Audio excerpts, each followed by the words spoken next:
Salam la famille, c'est Chronique de l'Atlas, j'espère que vous allez bien. Alors c'est bon, le Maroc a gagné contre les Comores. Ils ont fait le boulot, ils sont qualifiés pour les huitièmes de finale, donc ça c'est une très bonne chose. Par contre, ça veut pas dire pour autant que le match était parfait. On a vu des choses qui étaient bonnes, mais aussi des choses qui étaient mauvaises. Et pour le côté positif, encore une fois, comme pour le match contre le Ghana, c'est vraiment la défense. Ça c'est clair et net. Déjà sur tout le match, les Comoriens ils ont réussi à cadrer aucun tir, donc ça c'est déjà un signe. Ça montre vraiment que les Marocains ils ont été très solides. Les Comoriens ils ont quasiment pas eu d'occasion. Et si vraiment on doit creuser, on va dire que le seul qui a été un petit peu en dessous dans cette défense, encore une fois, c'est Massina. Même si c'est vrai qu'il a été nettement meilleur que contre le Ghana. Moi-même je me suis dit ça à un moment donné, je me suis dit ah quand même Massina il y a du progrès par rapport au dernier match. C'est seulement après que je me suis ressaisi, je me suis dit bah ouais c'est normal qu'il est meilleur, il joue contre les Comores. Et encore quand on dit qu'il a fait un meilleur match, c'est juste qu'il a perdu moins de ballons. Parce que sur son dernier match il a perdu environ 45% des ballons qu'il a touchés, et là il est descendu plus ou moins à 20%. Donc ouais c'est vrai qu'il a perdu moins de ballons. Donc on va dire c'est déjà ça de gagner. Par contre défensivement je vous le dis, c'est toujours pas une valeur sûre. Faut arrêter de croire que Massina c'est un joueur qui est hyper solide, qui est hyper robuste et qui peut pas se faire passer. Ouais certes il est solide, physiquement il est vraiment costaud, et dans les duels aériens il est vraiment très bon, voire même impressionnant.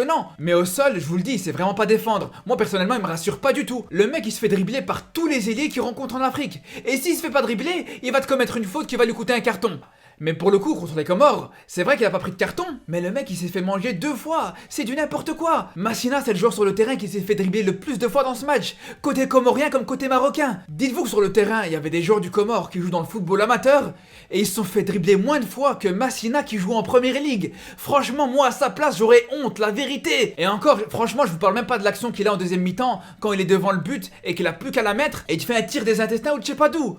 Et ça je vais même pas en tenir rigueur, la vérité. On sait que c'est pas son rôle de marquer des buts, donc y a pas de problème. Ça reste qu'un défenseur. Un défenseur qui sait pas défendre, certes, mais bon, on va rien dire. Mais sincèrement, comme je vous ai dit, défensivement, c'était vraiment le seul hic côté marocain. Pour le reste, c'était vraiment très solide. Même pour Amrabat qui faisait son retour, il avait beaucoup de déchets dans son jeu, contrairement à ce qu'on peut voir d'habitude chez lui. Il essayait par moments de se compliquer un petit peu la tâche. Mais au-delà de ça, honnêtement, il était très costaud, y a absolument rien à dire. Dans les airs comme au sol. À moi, il m'a fait rêver sur certains tacles qu'il a pu faire. Mais par contre, ce qui me rend fou, et après, promis, je change de sujet, c'est que la seule fois où Amrabat il s'est fait mettre en difficulté défensivement, c'était pour compenser un déséquilibre à cause de Massina qui s'est fait prendre dans son dos. Regardez, même quand on doit parler d'un autre joueur, on doit en revenir à lui, tellement qu'il fait tâche dans cette équipe du Maroc sur le côté défensif. Mais bon, sincèrement, au-delà de ça, il y a absolument rien à reprocher au Lion de l'Atlas défensivement.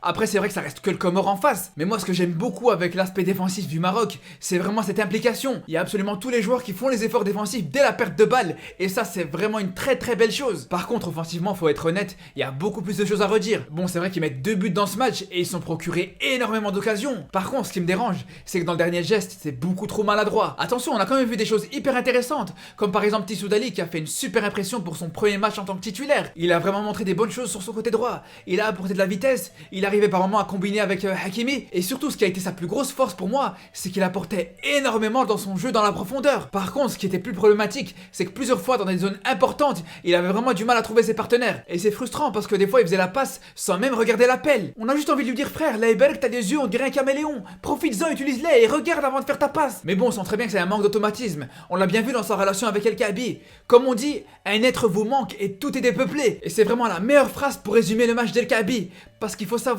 que El Kaabi sans Ryan Mahé, c'est comme Fred sans Omar dans Omar et Fred. Et je suis désolé mais c'est la vérité, sur ses derniers matchs avec le Maroc il était impressionnant. Tout ce qui touchait il le transformait en or. Son entente avec Mahé elle était vraiment hyper efficace. On a bien vu que sur une demi-occasion il te mettait des buts incroyables, il te sortait des retours acrobatiques et tout ce que tu voulais. Et là il a pas réussi à marquer malgré le fait qu'il a eu des très belles occasions.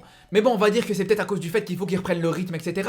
Donc on va lui laisser le temps. Et c'est aussi le cas d'En-Nesyri. On a tous très bien vu qu'il a fait une entrée épouvantable. Mais bon pour l'instant lui aussi on va le laisser tranquille, on va pas directement l'affliger. C'est vrai qu'il va lui falloir aussi du temps pour reprendre le rythme et reprendre de la confiance. C'est pour ça que moi personnellement, connaissant En-Nesyri, je pense pas que c'est une bonne idée de lui avoir fait tirer le penalty. Parce que c'est vrai qu'en général tu fais tirer un penalty à un attaquant pour qu'il reprenne justement de la confiance. Mais justement En-Nesyri lui, c'est un attaquant qui a une force mentale qui est différente des autres. Lui on sait très bien qu'il est meilleur quand il doit aller chercher sa place tout seul. C'est vraiment quand il est mis en difficulté, quand il doit aller chercher sa place, c'est là où il commence à être dangereux. Par contre, s'il y en a bien un qui en termes de finition il a aucun problème, c'est clairement Amala. Ah non mais lui il est incroyable. Tu le vois quasiment pas du match, et sur 2 actions il arrive à faire la différence tout seul. En tout début du match il te met un très beau but pour ouvrir le score. Après ça on se dit c'est bon, là il a fait son match. D'ailleurs après ça on l'a plus revu, il a plus rien fait d'intéressant offensivement à part peut-être quelques passes en profondeur. Et c'est d'ailleurs tout à la fin du match on commençait d'ailleurs à l'oublier.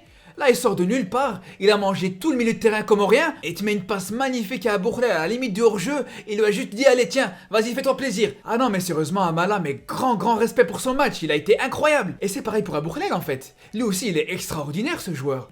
Franchement, c'est un spécimen. Lui, dans le jeu, il peut te faire des dingueries. Un moment, il a fait une talonnade à l'adversaire, on sait pas ce qu'il lui a pris dans sa tête. Une autre fois, il te fait une reprise de volée dégueulasse. Il était plus proche de se faire un claquage que de cadrer sa frappe. Et malgré ça, il arrive à faire un match où il marque un but et il provoque un penalty. C'est extraordinaire. Et vous savez ce qui est marrant en plus avec le penalty qu'il provoque? Je sais pas si vous vous souvenez dans la dernière vidéo, je vous ai dit, à Bourlel, il est plus dangereux quand il a pas le ballon que quand il a le ballon. Ben quand il a provoqué le penalty, j'ai directement repensé à ça.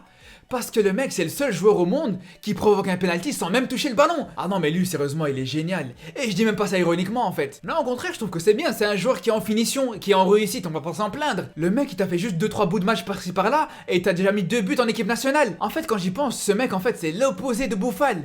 T'en as un qui est hyper technique, qui te fait des choses extraordinaires dans le match, mais malgré ça, il arrive pas à finir ses occasions. Et t'as l'autre que balle au pied est vraiment très limité. Il a beaucoup de déchets dans son jeu, mais malgré ça, il a une efficacité qui est incroyable. Donc voilà ce qu'on pouvait dire sur ce match. Comme j'ai dit, c'était loin d'être parfait. Il faudra vraiment corriger certaines lacunes pour les huitièmes de finale. De toute façon, on aura l'occasion d'en reparler. On se retrouve très très vite pour Maroc-Gabon qui sera hyper important pour la première place du groupe. En attendant, je vous dis à très bientôt et surtout, prenez soin de vous.